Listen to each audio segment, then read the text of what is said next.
Hello, everyone, and welcome to the December 16th, 2020 Decaturish Twitch show. This might be the last Twitch show of the year. It depends on what happens.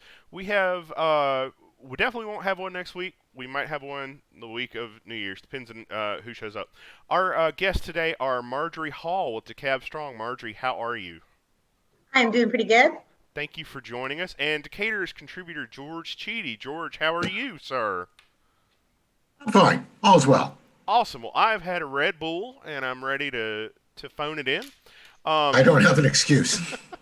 It's good to see y'all. So, this is Cater's Twitch show. Our topics today are going to be, number one, we're going to talk about some of the biggest political stories from 2020, and we're also going to talk about this January 5th Senate runoff. You might have heard about it. If you live in Georgia, there's a runoff. It's on January 5th. You should go vote in that. Go to decaturishvotes.com. That is going to be the source for all you need if you live in DeKalb County as far as how to get your absentee ballot, where to go vote, etc. So check that out. DeKalb Votes is the DeKalb County election website. They've got good resources for you as well. GeorgiaVoter.guide also is a really good resource. So I got my ballot. I got my absentee ballot. You know, it's like, I've got a golden ticket, you know, the whole thing. So I get it in the mail, and I'm sitting there, and I have a real hard time because I sign so many things as a business owner. You know, you sign checks, you sign bills, you sign agreements, whatever. And so I filled it out, I flipped it over, and I signed it, and I realized I had signed my damn wife's envelope. And so you can't cast that ballot. You know, I put my signature on her envelope, so they're gonna spit that back out at me. So now, even though we plan to file our absentee ballots, we're gonna have to take our ballots, go vote early, surrender them to the person at the voting booth. But it's fine. The early voting locations are plentiful, and unfortunately not too busy. So I hear. So Yeah.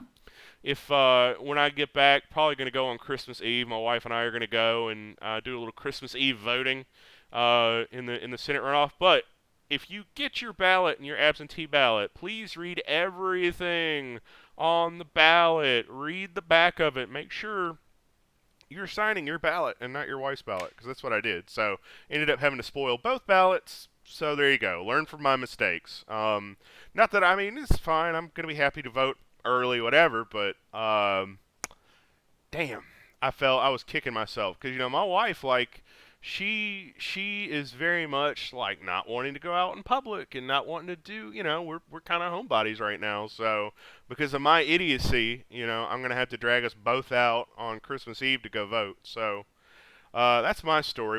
Have y'all voted yet? Have you cast your ballots yet? So I voted yesterday. Did you early vote, or did you drop off your absentee No, ballot? I early vote. Okay. Before I get into that, Okay. I just have to say, Marjorie, you're wearing an interesting shirt. You. You thought, no, I just grabbed, and I'll just show for anybody who's watching. We need Cheedy. So I just grabbed the t-shirt that was on the top of my pile of t-shirts in my I'm not leaving the house today drawer. Sorry, that's where this t-shirt goes, George. And I put it on. I was about to change it after I walked my dog, and I was like, oh my God, I'm wearing my We Need Cheaty shirt. I'm totally keeping this shirt on. So There's Sarah. Hey, Sarah. I don't want to cause you any horrible flashbacks, Sarah. So Oh, it's fine. That's our I'm in Decatur therapy. schools reporter, Sarah Amos. Hey, Sarah. Gadzooks. So I went to go vote yesterday with my mom, and Scott, like our Scott from Dungeons and Dragons, Scott. Oh, really? Was behind me in line, like, which was cool. Like, we were in and out about 10 minutes. The one thing is that they were fastidious with making sure that everything that was on my voter registration was on the slip of paper you need to sign and write on in order to go vote early. Like, and they're like, no, your initial, write your name out so that it's just exactly like it is on your thing. No, you use a post office box, but make sure you put your regular mail, your home address on it, because that's on the because the elections workers are a little paranoid and freaked out that this will come down to a bunch of challenges to early voting, in person, absentee, whatever, in 3 weeks. Because we're going to be in a recount situation with one of these 3 races. Right. We're just going to be that close. Right. And I want to point out something. This is on that issue. So this is my first, I recently changed my name back to my maiden name. So I reclaimed my name and I got rid of the silly Snook. But when I went and I got my new driver's license, I wasn't thinking. And when I signed it, and I didn't realize this till I left and I looked at the paperwork, I signed my old name on when I got my new driver's license. So I signed Marjorie Snook. And now, and that automatically goes into the registration. So that is the signature that is on file for me with my registration. Oh, no. And I don't know exactly how to fix it, but to me, it really brought home that all this being so super fastidious about everything matching exactly right and this signature matching bullshit, which is not very scientific. How people's signatures change. They change. Right. You have somebody who is suffering from Parkinson's. Guess what? Their signature might look different than it did when they got their voter registration card. Right. And it makes me worried because it's just all these different technicalities that make it harder to vote, that throw out votes. And it's frustrating to me that we're in this kind of situation. I feel like you should have like a specific PIN number or something that you can, kind of like with your bank card. I don't know. I feel like every time I vote, I'm like, there's got to be a simpler, more secure way to do this that we just clearly haven't thought of because we're busy trying to make it harder for people to vote than we are to make it easier for them to vote. But I'm like, I'm with you. There's nothing anything that's easy is also prone to being gamed and hacked, and that's the problem. Yeah. Like you can either have a ballot that isn't that you can't trace back to you, or you can have this sort of loosey-goosey thing, and I don't think you can get both. I want to point out too, I don't know if you, George, and Dan, how much of that hearing y'all watched where Giuliani brought the Giuliani show to the Georgia State Capitol at the Government Affairs House Committee? Oh, I watched the morning hearings. Yeah, the thing, what it really made me realize, and it was a wonderful performance by our DeKalb rep, B. Nguyen, who went through and really took apart this guy's list of fraudulent voters that he had found. The problem is there's no system that you can put in place that's going to satisfy people who just in bad faith want to cast doubt on an election. And that's what we have right now. It doesn't matter if there's fraud, there's not fraud. Some of the crazy things they're claiming to use as evidence of fraud, that, this person's address looks like a P.O. box when it was actually a condo complex. Right. You can't, it's those people who are the problem more than the voting system, in my opinion. Yeah, that's a fair point. It feels so needlessly complicated. And now they're talking about, making you print out your ID or something and put your ID in the thing, and I'm like, okay, maybe you just, the whole point is you just don't want us to vote. I mean, it's kind of what it feels like. You don't want people who are going to vote absentee to go vote. So I hate that, but I do encourage everyone to do, make a plan, figure out how you're going to do this, and go. We had a plan, now we're on to plan B because I screwed up the absentee ballots. But you can learn a lot from failure, and I learned to read the instructions very carefully because I thought I was reading them carefully the first time. But yes, I did see that hearing. Since we are going to talk about the biggest political stories of 2020, maybe we should walk backward from that hearing, because that was, to me, kind of terrifying in the sense that Rudy Giuliani was naming election workers who have already received death threats and accusing them once again of committing crimes that they didn't commit. And you had every Republican on the House committee going, yeah, gee, that's that's just too bad. You know, they didn't. There was no attempt to protect these people, you know, to do anything. Like they wouldn't even step in to be like, no, wait a minute. I do now later in the hearing, they did tell somebody, hey, let's not name anybody. I think they finally realized that was a bad idea, but still, I mean, the whole thing is just a clown show, and it's just irresponsible as all hell. And I felt really bad for, you know, the conspiracy theorists were so bad. Like I had to filter out their names on my company Facebook page to keep that stuff from propagating. You know what I mean?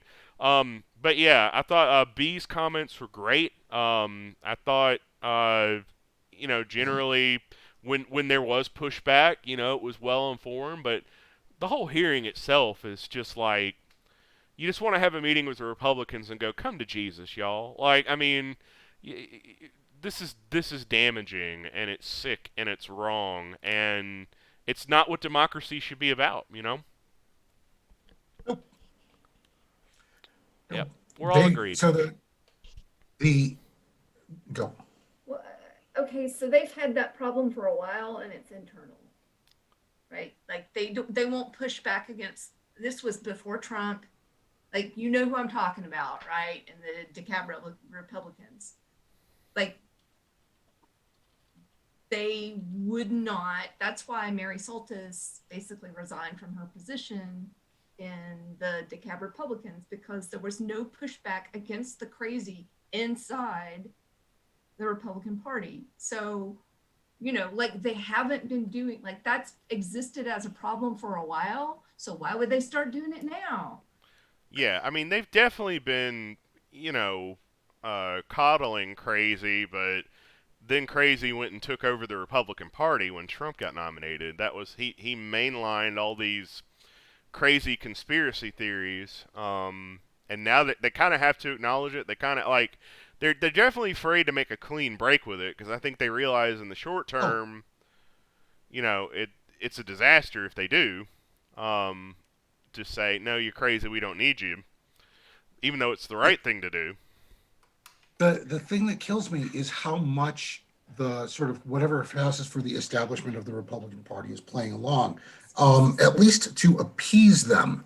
It's performative. I mean, some of this is really like Ralston let Trump's lawyer take a room on Monday so that these fake Republican electors could cast a fake Republican slate of electors to send to Washington and the archives. He had to know that it wouldn't matter, but he said, "Oh, sure, okay, go ahead and I'll let you reserve the room. Here, take room 216. Good for you. Like, I don't care." He's proposing to take the Secretary of State's office out of the elected officials, like to make that not an elected position anymore, to make it an appointed position. That will require an amendment to the state constitution, and people are not going to vote to get rid of their ability to vote for the Secretary of State. It's dead. There's not a zero chance it passes. But he can say he was trying to do something. Right. And he's got to channel that anger somewhere. Instead of telling them, "Hey, you're wrong, shut up," because there's no percentage in it for him. Believe me, a Republican Secretary of State would have wanted Trump to win if he could have, but you know, he's at least smart enough to realize you don't want to go to jail for Donald Trump. Good Lord, there's no future in that. The biggest stories of the year. Yeah, so let's do local because we're a local show. Let's talk about the local stories. You know, I think we all had one version of how things are shaping up before COVID, and then in March all that changed. You know, we had some election deadlines get moved around. So locally, to me, I think is the stability in DeKalb government. We had a lot of people on our county commission who ran unopposed. Steve Bradshaw ran unopposed. Michael Thurman ran unopposed. To me, you know, as chaotic as DeKalb government has been, I feel like that is somewhat of a validation of the stability it has achieved. But it is by no means perfect, but it has definitely achieved more stability under Michael Thurman. I agree. I'm trying to think of who flipped around. Who like? All right, we lost Steve Henson. Yeah, we lost Steve. We We lost lost, I Michelle mean, Henson. and Michelle Henson, which broke my heart. The big one that I wasn't sure, because Steve resigned. I gotta say, I was really happy when I saw he was actually. They don't ever cover like who specifically are the electors in the election, and both Steve Henson and Stacey Abrams were some of the Biden electors, and it just I like Steve. He has a long and distinguished service, so I was happy for him that he got to do that. But Nancy Jester, no longer being on the county commission, which I really I have very mixed feelings about that. So do I. And I like Robert Patrick.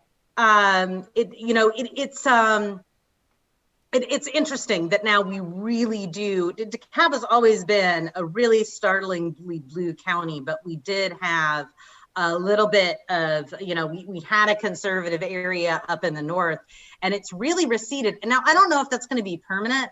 If Republicans, what do you think? Like if Republicans can stop being the party of Trumpism, does Dunwoody come back into the fold, or are they gone? Are they now a Democratic place that's going to elect Democrats, even when Trump isn't on the ballot? That's a tough one. I think if Republicans get back to, sort of mainstream issues that are bread and butter, like, paying too many taxes, getting what you pay for, out of services. What I liked about Nancy, aside from the fact that she was a quote machine and always answered my phone calls, was I always say stuff like that while you're taking a drink, Margaret. Is that Nancy would do things on principle, and not necessarily in a partisan way, but she would be the one to raise her hand and be like, "Are we sure we want to do this? Because this seems like it's a bad policy or a bad idea." So I hate that the commission is losing that in a way. I don't know who is going to be the naysayer on that particular commission now, who's going to throw their hand up and ask hard questions. If I had to guess, it's going to be Ted Terry, but coming from the opposite direction. Yeah, you're probably right. Yeah, we did. So we did lose Kathy Gannon. She decided not to run again. Clarkston Mayor Ted Terry, he was going to run for Senate, and then he realized he didn't have enough money to do that, so he ran for county commission and won pretty handily. Overall, he did have to do it in a runoff. But yeah, I could see that for sure. Ted Terry being more of an outsider kind of voice on the commission. But it's weird because he's also a super district commissioner, so he's an outsider voice representing a lot of people, not just narrow interests up in Dunwoody. We'll see. Like, because those people are like who have they got to go to? I mean, they've got Robert Patrick, and but the thing is, Robert Patrick is newer, I suppose, to county level politics, and I expect him, at least for the first couple of years, to sort of take a little while to sort of break himself in, if you know what I mean. Mm-hmm. Like if he starts pushing back, it's going to be later in his term. Well, he doesn't want to rock the boat either. I mean, he doesn't want to make himself a huge target when he's probably going to have to run again in 4 years, and probably will face credible Republican. How sad is DeKalb politics going to be with there are no jesters in the court of DeKalb politics? Because not only is Nancy leaving, her husband's leaving the school board, and Stan Jester, in addition to being a quote machine who would take my phone calls, he had that really nice blog, and Stan would tell you what he thought. Stan. I admire both of them. Yeah, I do too. I mean, and I have admired both of them, and I hate it. Like that we don't have more space because look, the people who succeeded them were also very good at what they're doing. Like, I'm not worried. That's the thing. Like, that's maybe that really is the big local story is we're no longer the screw up of Metro Atlanta politics. Like, Decaturish viewer, I do have to disagree with you, Decaturish viewer. I mean, the blog is not, high tech or whatever, but I do appreciate that Stan will do things like publish the announcement about the return date for schools when the school district wouldn't even do it. I mean, there's definitely merit in that, because if he hadn't done that, we wouldn't have even have known in the general public that the school district had already proposed a date well, I know it sows discord, but that's life. I mean, that's part of it. But he does provide some useful information on there from time to time, and that's totally worth it. So, respectfully disagree. I'm sorry, George, I cut you off. oh, you're good. All's well. Yeah. So no more gestures in the court of DeKalb politics. So that's sad. How do you think Ted Terry's going to do? I mean, we talked about him being an outsider. I know, George, you were really keen on this idea of Ted Terry being a city guy, like actually being a municipal leader. And can you talk a little bit about that? Why that is important to you, and why you think that will be an important voice on the county commission? Well, part of it is because I was a city councilman, but more like this, the county's municipalizing, and this pull back and forth between what cities are supposed to do and what the county is supposed to do, and who's paying for what, and what taxes are going to be raised where. I mean, we talk about like the Republican Democrat sort of like thing, but the real tension in DeKalb County is between city government and county government. Mm-hmm. Like, who's cops? Like, who fixes this street? Like, the real nuts and bolts of how do we make the society work correctly? And I think Ted Terry's the only one who's ever actually served in municipal government before being a county commissioner. He's the only one. Well, So Robert Patrick. now we the have other Robert. newbie So we've came got from two of them. Dorville. So now we have two of them, but they're both coming in at the same time. And I think that reflects that like maybe 40% of the population of DeKalb County is in a municipality right now. It's up to about 40%, I believe. It's going to be over half in a few years as the municipal governments start expanding a little more, because there will be annexations. Decatur will annex out. Avondale will annex out. I don't know about Stone Mountain, but Decatur's going to have to take families, though. That's the problem, because the legislative delegation told them that straight up. They're like, no, you can't just, cherry pick Suburban Plaza anymore, and that's not going to work. Like, you're going to have to take, if you're going to take the kids that these students, of course, I don't know if that's changed, because didn't they do a new annexation bill, or didn't Mary Margaret Oliver introduce something to sort of decouple annexations, or maybe that was for tax abatements? No, there was a bill a little while ago that ended up getting vetoed by the governor. That's right. Decatur paid a lobbyist to go in and. Correct. They paid a lobbyist. They paid an old drinking buddy of Kemp, I think, to veto the bill. College roommate or something. Yeah, that basically said you can annex for the purposes it decoupled. And the thing is, it was a weird bill, and it really spoke to how weird things get at the legislature sometimes, because they weren't even talking about Decatur. They were trying to look at the annexation around Emory, the city of Atlanta did of Emory. And that transferred a lot of money from the DeKalb school system into the Atlanta school system, which is a richer system as a whole, and almost no students. And even Emory, like, nobody really wanted that eventuality. They're like, we don't really want to be taking money from DeKalb County school systems. We really just want to be a part of Atlanta for municipal services. They also wanted to avoid getting rolled into a new city. And so they passed a bill that said you can separate these things, but Decatur didn't like that, and they hired a lobbyist to go and kill that bill. Now, Mary Margaret Representative Oliver has a few bills right now. One basically increases the extent to which annexations have to be kind of adjudicated. So if Brookhaven wants to annex, all the way down North Druid Hills. The county, it has under her bill, would have a more ability to object.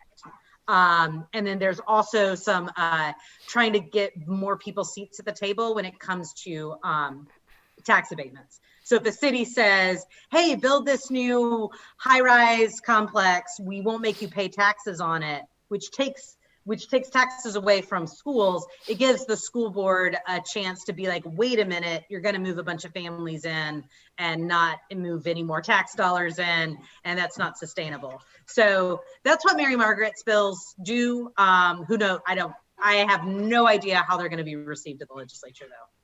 Yeah, I mean, the Republicans still control the legislature, and there's probably going to be a lot of defense. Now, is Mary Margaret's bill a local bill only, or would that be a statewide bill?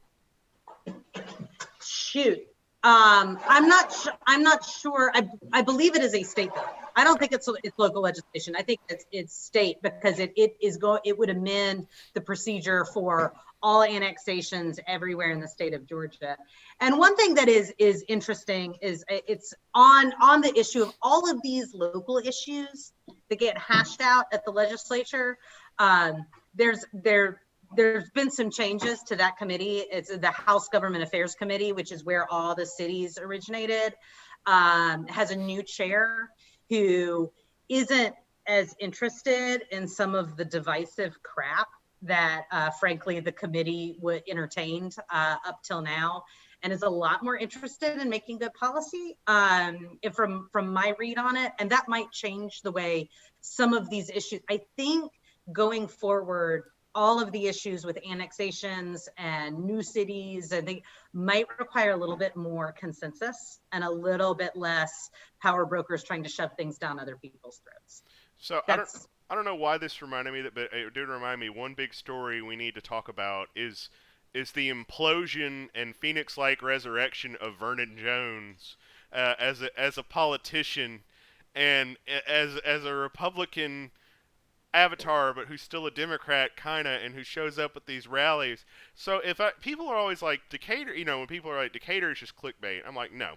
If I wanted to be clickbait, I would write about Vernon Jones nonstop, because if you look at my metrics, that guy, okay, Sure.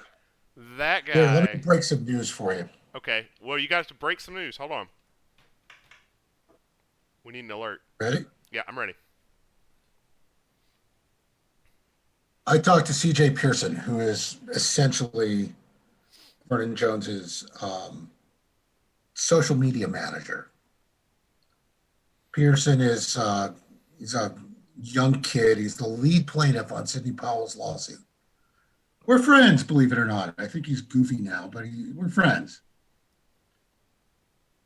I strongly suspect we are going to see an announcement within the next month, probably after the runoff, where Vernon Jones is going to declare his candidacy to run for Secretary of State.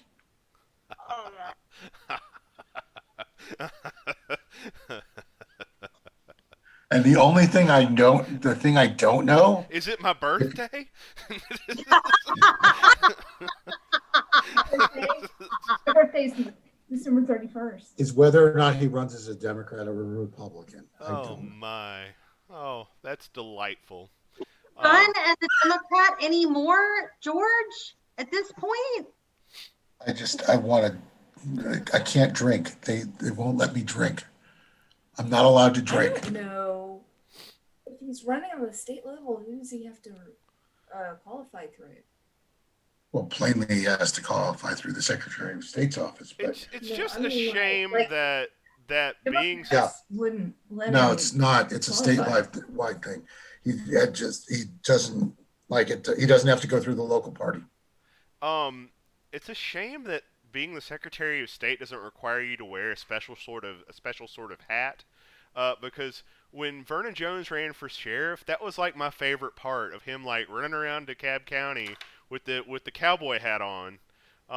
That was my favorite thing ever. I don't even think he was post certified. Like, I don't even think he had a. No, he wasn't post certified. Post is, for people who don't know, Post is the standards and training organization for police officers. And it's my understanding that you have to be post-certified to be sheriff, or at least you have to apply to get your credentials. Yeah, you have to be certifiable. And, Certifiable. Bill. There you go. and I'm not sure, like he passes the background check, but we'll see. Who knows? Well, I was wondering, George, what I mean. I'm glad to have that intel because I was really wondering that Vernon always has a next move planned out. Like he's Yeah. not just gonna not be on stage. So I Just wondered what understand. it was. Has zero chance of winning, but that's beside the point. It's the grift. That's the other big fucking story is swearing sorry. Like it's the grift. It's a grift. Like I'm going to run for office, and because I've got a lot of social media followers and I say crazy things, they will throw money on me. Like they'll just no, and it's he's got $1 million the day he announces he's going to run for a statewide office in Georgia. And where did Got those $1 $1 million. million come from? What? Where did those $1 million come from? Random fucking people on the internet. Like that's it. Yes. In fives and tens, like you're at the strip club. Yes. Like, yeah. Not that I want to knock random people on the internet giving people money, because, you No, know, no, please, just give me money. just give I need to Right. do something Decaturish so money. that you can give me money. That's But- funny. That is funny. That is, that's made my month. Wow, I needed I'm so some sorry. sunshine. I needed some I've done- sunshine. Vernon Jones, as Secretary of State, will be epic. Oh my! When does Brad have to run again, though? Brad isn't Brad? He runs in 2022. Does he? Okay. Yeah. Assuming they let him. He runs in 2022. Well, yeah, assuming he doesn't get primaried. So that's the other thing. Oh, no, he's going to be primaried. Yeah, no. I mean, my prediction there is that Marjorie Taylor Greene is going to primary him for Secretary of State, and Doug Collins is going to primary Brian Kemp. Can I just say something that I've lived my whole life. It's very rare to know anybody who is not born before about 1930 who has my name. So I'm used to not having to hear my name. If somebody says my name, they're talking to me 100% of the time, and I'm really not cool with this QAnon congressman having my name because it's really confusing, and I keep on being like, why is the radio talking about me? And it's like, God damn it, there's a Marjorie. Why would Marjorie Taylor Greene primary him for Secretary of State? Why not? I She's mean, crazy. In Congress?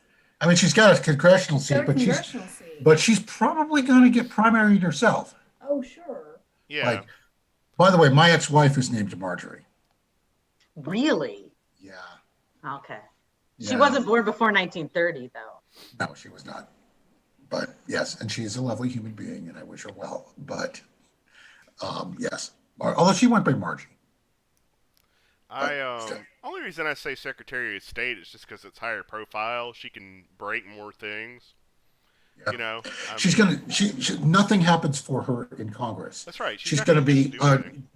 crazy backbencher going, no, aliens, aliens. Like, I mean, nothing. Like she may not get committee assignments. She's that crazy.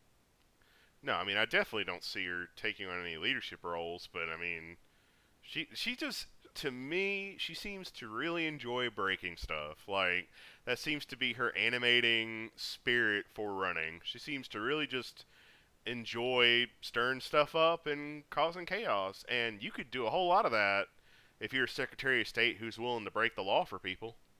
You know, I mean, think there's going to be a really crowded primary for both Secretary of State and for governor. yeah. Oh, it definitely will be. Yeah. What bothers me about that, though, is it's going to be people who would break the law for President Trump versus people who wouldn't.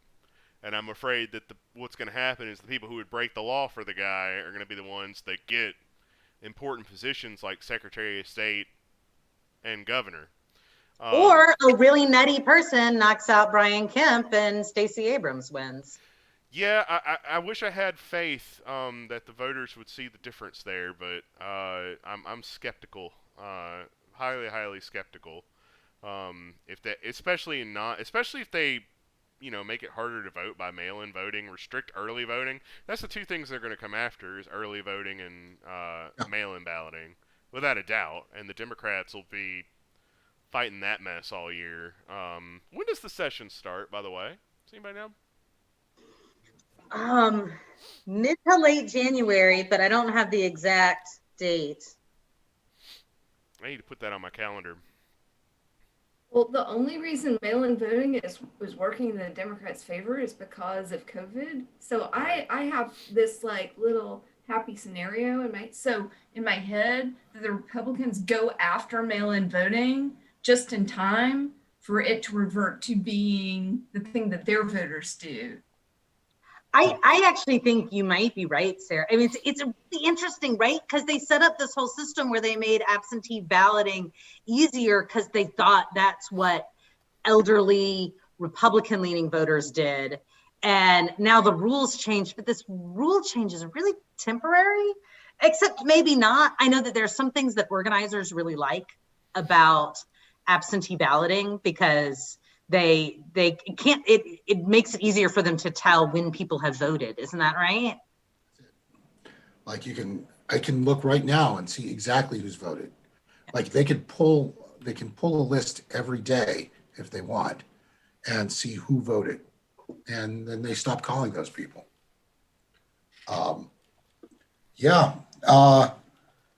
There's a lot of news this year, by the way, just in general. Really? Like, Was it this a was was kind it of a a busy year year. for news? A little bit. Didn't notice. A little bit. I managed to keep a roof over my house after losing my job because of the COVID fucking 19 crisis. I was in a similar boat. Yeah. Yeah. Strangely enough. As news. Right. We lost the monument in Decatur. Yes, we did. That's a a big deal. Yes. That was a big deal. I Like sang a little song as it went away. was not sad.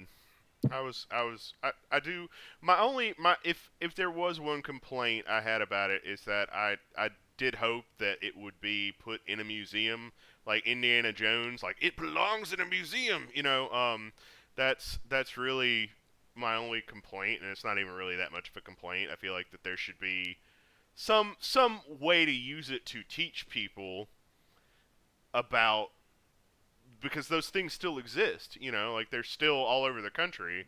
There's dozen more where that one came from. So my favorite story, and this is about monuments, and this has nothing to do with Decatur, so you have to bear with me on this little sidetrack.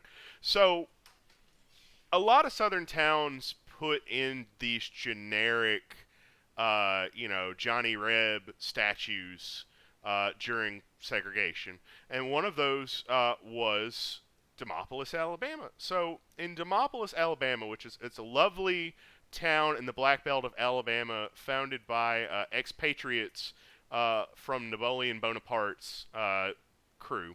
Very interesting. You should read this story.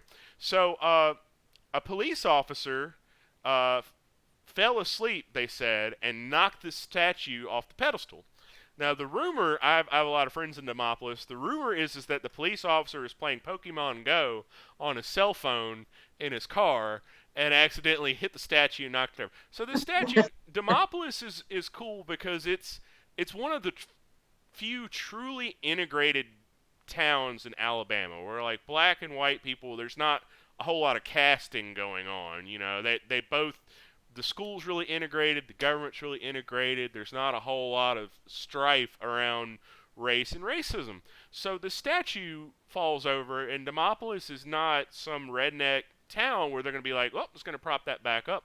So they had a whole big long debate about this, and they even got a write-up in the Washington Post magazine.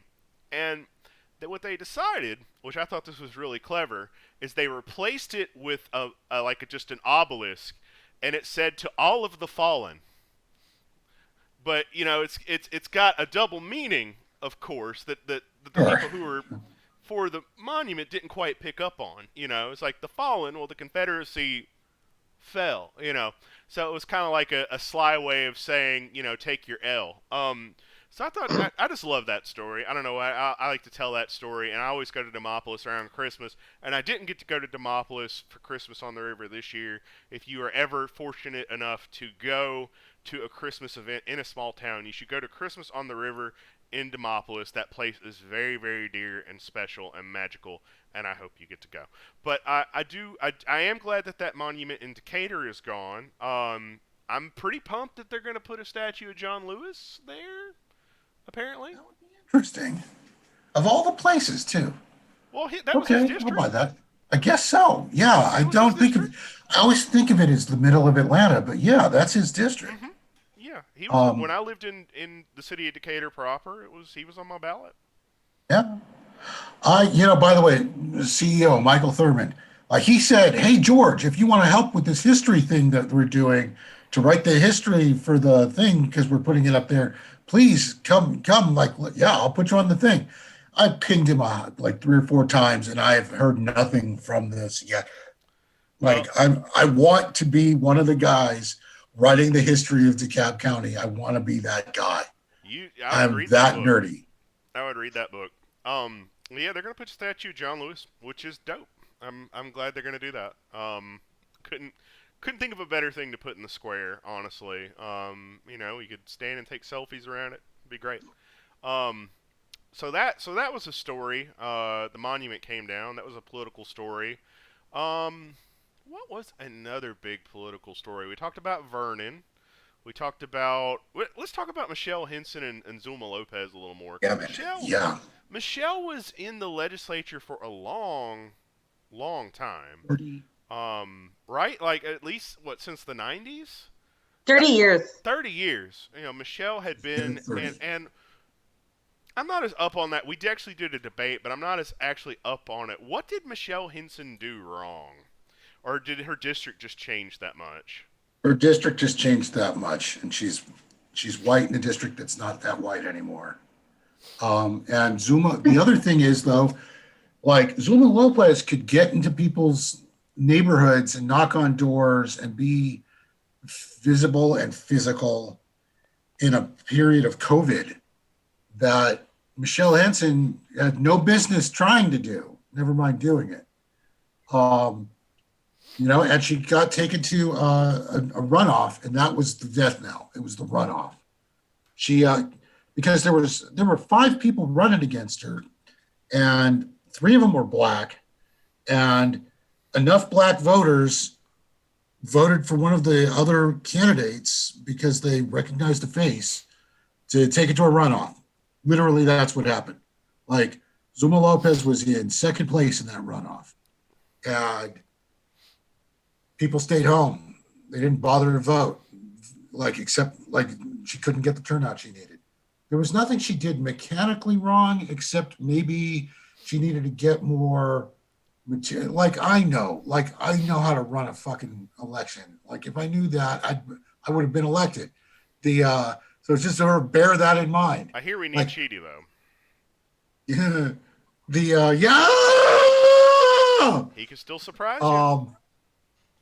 What I was told by the political operatives who'd been working on the campaigns was that she didn't put out enough mailings. I don't know if it was money or time or something. She just didn't. There wasn't enough of Michelle Henson in everybody's face. It was just that. Zulma worked very hard. I mean, she knocked on every single door in this district. I have talked to people, and I don't know anybody whose door she didn't knock on. Yeah. She's in 86. So Michelle was my rep. So she came to my house. So she worked very hard. She also is from. She had some existing political experience. Her husband has had campaigns of his own before, so she knew what she was doing. And that does make a big difference. A lot of times novice candidates don't necessarily know what a campaign involves, and she did before she even started. And her husband's actually Dax Lopez, who's a judge. Yeah, right. Which people didn't really pick up on. He's a Republican judge. At that. That's right. Here's the thing. Like, Zuma Lopez might be a one-term candidate. That might be it. Redistricting. So if you've got to move people, if you've got to change district lines because that's what the math says, they're not going to go after a rep that's been there forever. Her district's vulnerable. My district, which is next door, is vulnerable because the reps are new. Like, And frankly, though, and this is one thing, though, George, yours and I's districts are terrible districts. I don't like vindictive, and Republicans are still in control, and I do think redistricting is going to be done not with an eye towards making communities that have something in common that are easier for representatives to represent. I don't think that's going to be their aim. I think it's going to be punishing people they want to and shoring up people who have they want to shore up, but all of the districts in DeKalb are terrible, and they're these long spaghetti districts that stretch up and down, and one of the reasons they're so terrible is they're hard for people to represent. It's hard for Michelle. Michelle, I live up by North Lake Mall. She was my rep, and her district went all the way down to the county line. It's a long way, and it does a disservice to everybody who's represented by people in those districts. Here's the thing.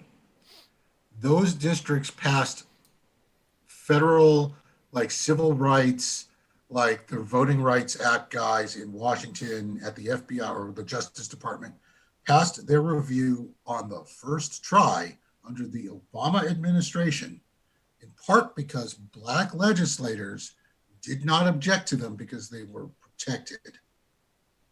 Period. Like Black legislators knew that they could keep their seats based on the way they were drawn, and so they didn't object. They're long and skinny because you can't pack all the Black people into one district, and you can't crack them too far apart because you'll dilute their votes. You can't pack them and you can't crack them.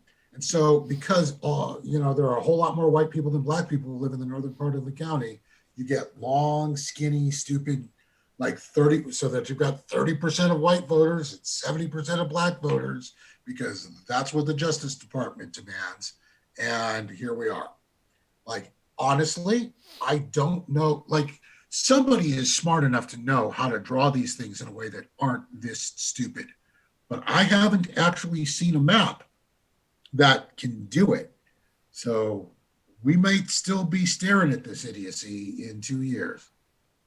I would say it's a safe bet. The redistricting talk did remind me of another. Maybe people won't think of this as a political story, but I do want to mention Jim Galloway announced his retirement, and that guy is indispensable reading if you're into politics. He's been covering it for decades.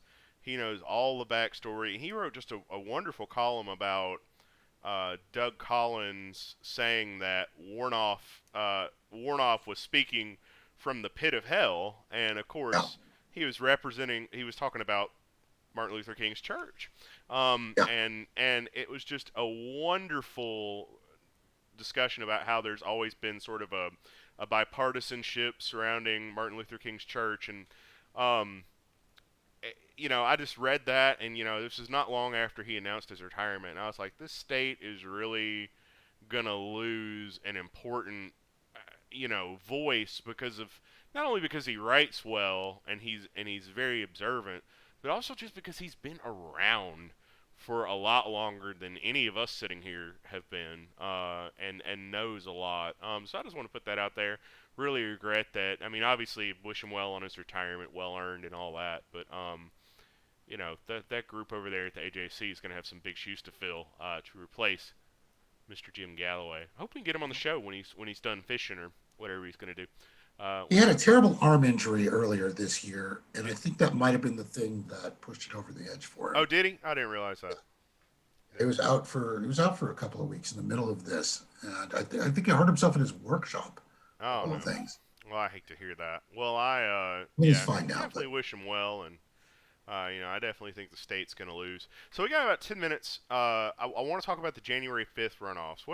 So My sense of it right now, and my gut is not to be trusted. It's led me astray on many occasions, but I'll go ahead and say it anyway.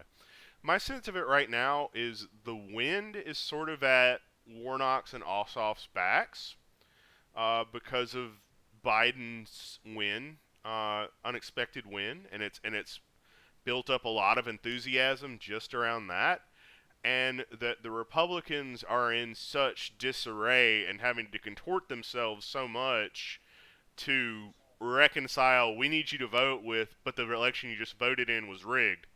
Um, that I feel like overall the signs point to Ossoff and Warnock winning and taking the Senate. But like I said, I don't trust my gut. So you tell me, what do you think? I think we've got. I think they've got a 60% chance of winning. Okay, 60%. I think it's likely it's either both of them or none of them, Right. or all of them, including Blackman. Like it's all or none. Warnock probably is doing better than Ossoff, but something's going to a recount. Like there's no way this doesn't end within half a point for one or the other of them. And it wouldn't be surprising. I'm interested to hear you say that, George, because that's my perception too. I actually wouldn't be surprised. It is within the realm of possibility that one of them wins and one of them loses. I think that there are people who will vote for Purdue who cannot vote for Loeffler.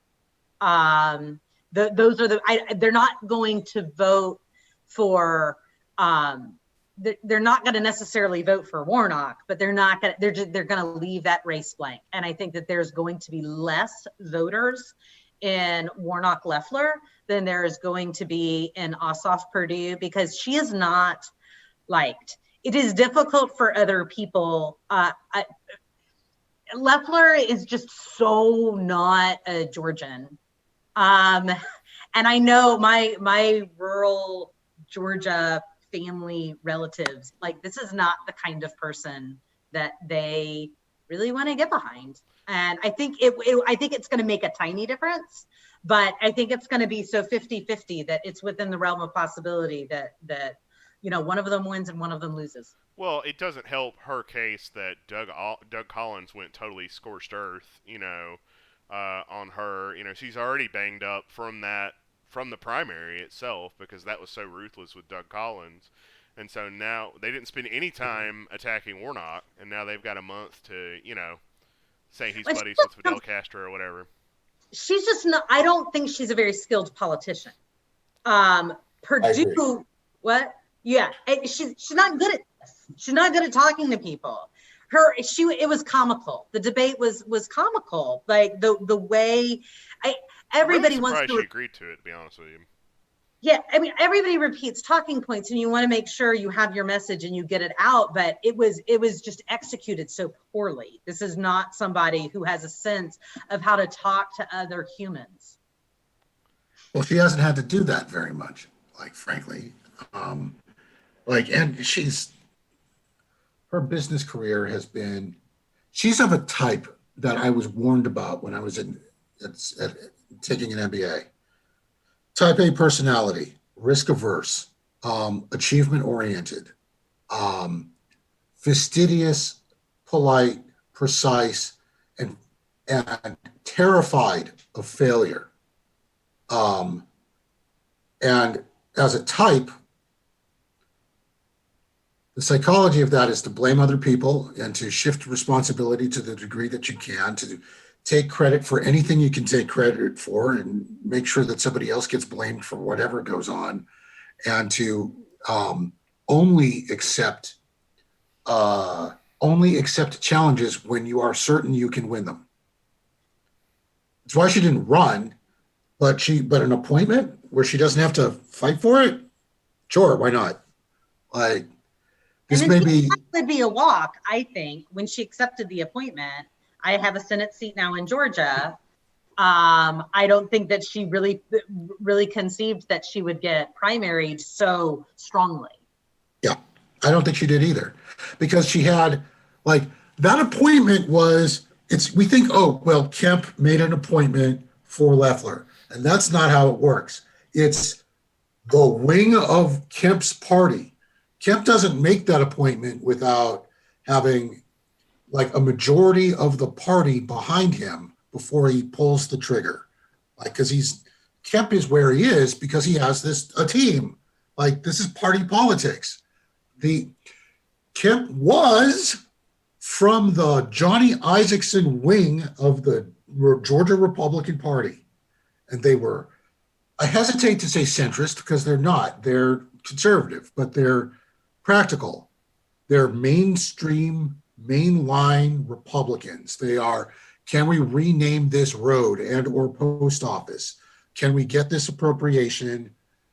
Like, they're ideological only to the degree that it is necessary to win an election. They're Period. still institutionalists. They don't want to rip apart our institutions. Right. That was the wing of the party that put this person in, knowing that she would have enough money to defend the seat. Like, from a Democrat, like, what it shows is that the whole party, like the Republican Party, was split already before any of this stuff. Is the minute she went in there and Collins is like, no, me. Like, normally, like, there'd be enough party discipline to tell Collins to shut the hell up. And instead he primaries her. Like, and then you're wondering why Biden wins Georgia. It's because the Republican Party ain't on the same sheet of music anymore. It's two parties. Pretty much. I'd say that's a really spot on assessment of it, George. Sorry, It's ranting. No, you're absolutely on the money. The only thing, really, the thing that concerns me, and I swear I will stop being pissed off about this at some point, but the decision by Ossoff and Warnock and Biden to limit local press access to the recent event kind of makes me think that they maybe don't have a firm grasp on how to win an election. Here what's going to depend on local votes. So that's the only thing. Like, I'm a little curious if they think that strategy is going to work for them. I assume it will. If they win, of course it will. But I assume it's going to work better than not because they've got a lot of money pouring in and a lot of TV ads. But I also wonder if they're missing an opportunity to drive up turnout in the sort of blue wall areas of Georgia, like DeKalb County. Let me tell you. I'm sorry. Just give me 10 seconds for me to shut up. So I sent a note to some of the campaigns after this happened yesterday, and they sent me a contact person, this person with the weird email address. That person is from Las Vegas, who was making $200,000 a year as a corporate communications person for one of the big hotel chains there, like Hyatt, I don't know, something like that. But like, she's there because the big money said, all right, we're going to give you a bunch of money, take our person so that we can watch and make sure that our money is doing what it's supposed to do. And that's how this sort of stupid thing happens.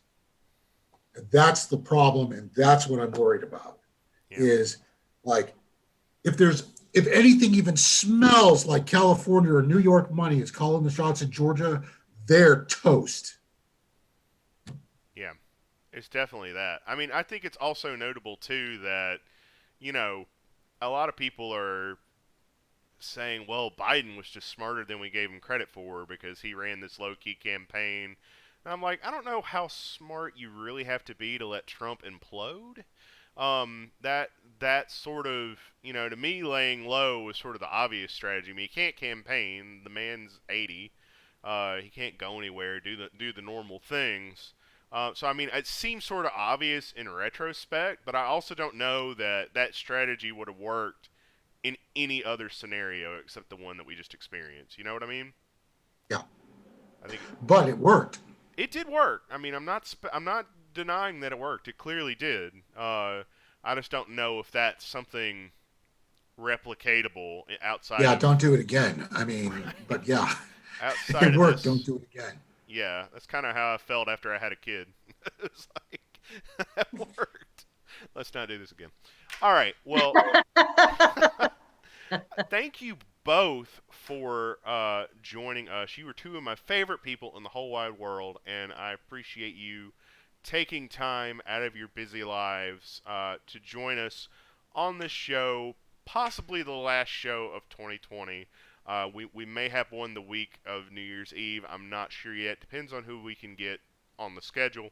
I do want to wish all of our viewers and readers a safe, healthy, and happy Christmas, Hanukkah, and New Year's Eve. Please wear your mask. Stay home as much as possible. The vaccine is coming, y'all. It's coming. It'll be here. And hopefully we can start to get on the other side of this thing next year. I appreciate all of the readers, and I appreciate the supporters even more so. You know, we started our year with 700 paying supporters of Decaturish.com, and to close out the year, we're more than 1,400 paying supporters right now, which is awesome. Those are the people who are, you know, they're taking care of me, they're taking care of our writers, they're taking care of people like George, and they're taking care of themselves because they're helping us provide local news, and local news matters, and it's going to matter. It mattered this year, and it's going to matter next year, and it's going to matter for as long as there is a planet and a healthy First Amendment.